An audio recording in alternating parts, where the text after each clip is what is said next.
hope you're having an amazing day. எல்லாரும் எப்படி இருக்கீங்க? நல்லா இருக்கீங்க நம்புறேன். இதான் என் சேனலுக்கு புதுசாக வரீங்கன்னா கண்டிப்பாக சப்ஸ்கிரைப் பண்ணுங்கள், லைக் பண்ணுங்கள், ஷேர் பண்ணுங்கள், சப்போர்ட் பண்ணுங்கள். இன்றைக்கி ப்ரெட் வச்சு ஈஸியாக ஒரு ஸ்நாக்ஸ் ரெடி பண்ணலாம் அப்படிங்கிறத பற்றி பார்க்கலாம்.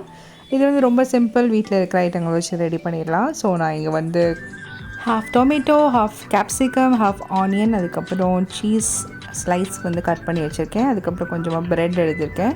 ஸோ ஃபர்ஸ்ட் வந்து அதுக்கு வேண்டிய ஃபில்லிங் ரெடி பண்ணிடலாம்.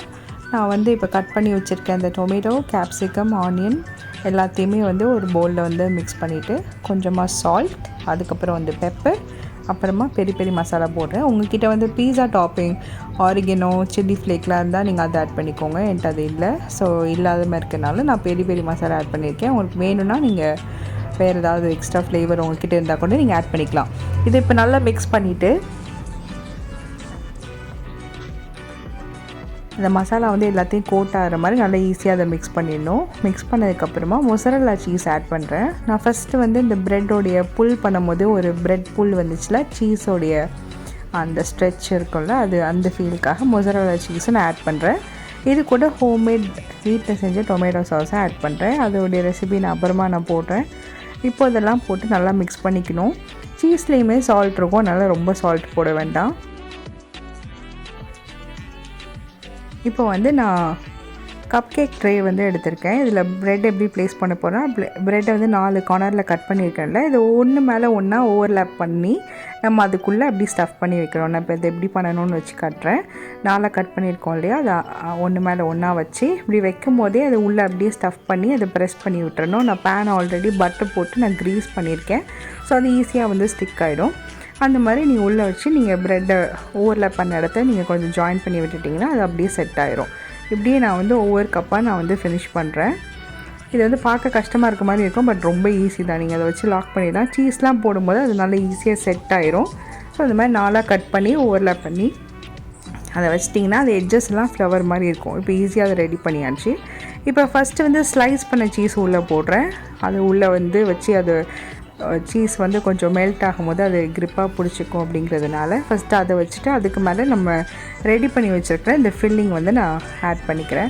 உங்களுக்கு இந்த மாதிரி பண்ண வேண்டாம், ரொம்ப ஈஸியாக தவாலே பண்ணால் நல்லாயிருக்கும் அப்படின்னா ஒரு ப்ரெட்டை ப்ளேஸ் பண்ணி அது மேலே வந்து ஸ்லைஸ் பண்ண சீஸ், அதுக்கு மேலே ஃபில்லிங் வச்சு நீங்கள் இன்னொரு ப்ரெட்டை வச்சு நீங்கள் டோஸ்ட் கூட பண்ணிக்கலாம். நான் ஒரு சேஞ்சாக இருக்கட்டும், எல்லோரும் லீவ் டைமில் இருப்பாங்க, ஒரு டிஃப்ரெண்ட்டான ஒரு ஸ்நாக்ஸ் ட்ரை பண்ண மாதிரி இருக்கும் அப்படின்றதுக்காக இந்த மாதிரி நான் பண்ணுறேன். மேலே வந்து அந்த சீஸ் எஃபெக்ட்காக கொஞ்சமாக மொசரல்லா சீஸ் ஆட் பண்ணி இதை வந்து நான் ட்ரேயில் வைக்க போகிறேன். எனக்கு எக்ஸ்ட்ரா ப்ரெட் இருந்துச்சு, அதை வந்து பேக்கிங் ட்ரேயில் நான் வந்து அதை அடுக்கி நான் அதை ரெடி பண்ண போகிறேன். ஃபஸ்ட்டு வந்து பேக்கிங் ட்ரே பட்டர்னால நல்லா க்ரீஸ் பண்ணிவிட்டு என்கிட்ட இருந்த ப்ரெட் எல்லாத்தையும் அதோட ஃப்ளாட்டாக அப்படி ப்ளேஸ் பண்ணிக்கிட்டேன். ப்ளேஸ் பண்ணதுக்கப்புறமா ஸ்லைஸ் பண்ணி வச்சுருக்க அந்த சீஸ் எல்லாமே நடுவில் வச்சுட்டு அதை சுற்றிலும் நம்ம ரெடி பண்ணியிருக்க அந்த பீஸா ஃபில்லிங்கை வந்து நான் வச்சுருந்தேன். இந்த மாதிரி நம்ம பண்ணும்போது கொஞ்சம் ப்ரெட் வந்து ட்ரை ஆகாமல் இருக்கிறதுக்காக எக்ஸ்ட்ரா சாஸ் வந்து அந்த ஃபில்லிங்கில் நான் ஆட் பண்ணியிருந்தேன். ஆட் பண்ணதில் வச்சு நம்ம இதில் ப்ளேஸ் பண்ணிட்டோம். இது நீங்கள் பேனில் வேணால் கூட ஈஸியாக நீங்கள் டோஸ்ட் பண்ணிக்கலாம். பட் இந்த மாதிரி நம்ம எதாவது நியூவாக பண்ணி கொடுக்கும்போது அவங்களுக்கும் நல்லாயிருக்கும், நமக்கும் ஒரு சாட்டிஸ்ஃபேக்ஷன் இருக்கும். ஏதோ ஒன்று புதுசாக பண்ணியிருக்கிறோம் அப்படிங்கிற ஒரு சாட்டிஸ்ஃபேக்ஷனுக்காக தான் இந்த மாதிரி ஒரு மெத்தடில் பண்ணி ரெண்டுமே சேம் டைமில் நான் அவனில் வச்சு நான் அதை ரெடி பண்ணி கொடுத்தாச்சு. ஒரு 15 மினிட்ஸ்லேயே அது ரெடி ஆகிடுச்சு. நான் அதை எப்படி பண்ணேன் அப்படிங்கிறத நான் உங்களுக்கு காட்டுறேன். இப்போ வந்து இந்த ஃபில்லிங் வந்து இந்த சீஸை சுற்றிலும் நல்லா ப்ளேஸ் பண்ணிவிட்டேன். இப்படி ஒவ்வொரு ப்ரெட்டுக்காக அதை நீட்டாக அதை ப்ளேஸ் பண்ணி முடிச்சுட்டு அதுக்கப்புறம் மைக்ரோவேவ் ஓவனில் 2 ட்ரேயுமே ஒரு 15 மினிட்ஸ்க்கு 200 டிகிரி செல்சியஸில் வச்சுருந்தேன். அது ஈஸியாக ரெடி ஆகிடுச்சு. இந்த மாதிரி தான் நான் ப்ளேஸ் பண்ணேன். 200 டிகிரி செல்சியஸ்லேயே அது சூப்பராக ரெடி ஆகிடுச்சு.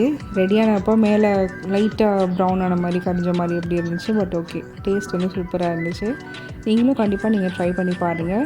இந்த மாதிரி லீவ் டைமில் ஏதாவது க்ரியேட்டிவாக இன்னோவேட்டிவாக பண்ணலாம். உங்களுக்கு வேணால் நீங்கள் சிக்கனோ பன்னீரோ அதை எக்ஸ்ட்ரா நீங்கள் ஆட் பண்ணிக்கோங்க. நான் இப்போ இதை எடுத்து நான் உங்களுக்கு இது ஓப்பன் பண்ணி காட்டுறேன். இது எவ்வளோ நல்லா இருக்குன்றதை பாருங்கள். அந்த சீஸ் புல்லாம் ஒரு ஸோ ரியல். நமக்கு உண்மையாகவே பீஸா சாப்பிட்ற ஒரு ஃபீலை வந்து அதை கொடுத்துச்சு. உங்கள்கிட்ட ஆரிகனோ, சில்லி ஃப்ளேக்லாம் இருந்துச்சுன்னா நீங்கள் டாப்பிங்ஸாக போடுறதுக்கு ரொம்ப நல்லாயிருக்கும். அந்த கப் ஹோல்டு இப்படி பண்ணியிருக்குதுன்ட்டு cheese pull was so nice. நீங்களும் கண்டிப்பாக ட்ரை பண்ணி பாருங்கள், உங்களுக்கு ரொம்ப பிடிக்கும். Let your cooking time be your happy time. Thanks for வாட்சிங். பை.